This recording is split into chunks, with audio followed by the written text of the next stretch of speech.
கஷ்டம் வந்திருக்கலாம், அது ஓவர் கம் பண்றதுக்கான ஸ்ட்ரென்த் கொடுத்தது அவர் தான். அது ஒரு ரிஜாய்சிங்கா மாட்டினது அவர் தான்.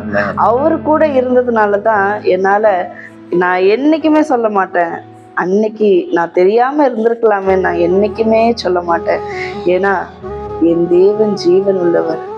ஜீவனோடைய தேவன் நம்ம கூட இருக்கும் போது அந்த மாதிரி ஒரு உணர்வே வராது. அது experience, the encounter with Jesus alone can make you feel like this.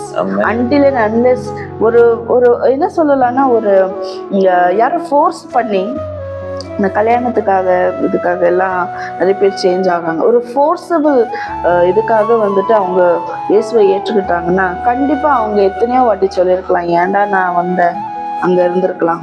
இல்லை, ஒவ்வொரு நாளும் ஒவ்வொரு நிமிஷமும் அவருடைய கிருபை நம்மளை அவ்வளவாக தாங்குறது. அந்த கிருபை வந்துட்டு நம்மளால உணர முடியும். அது நம்ம நிஜமா வந்துட்டு நம்ம உணர்ந்து அவரை ஏற்றுக்கிட்டோம்னா மட்டும்தான் அதை வந்துட்டு நம்மளுக்கு புரியும்.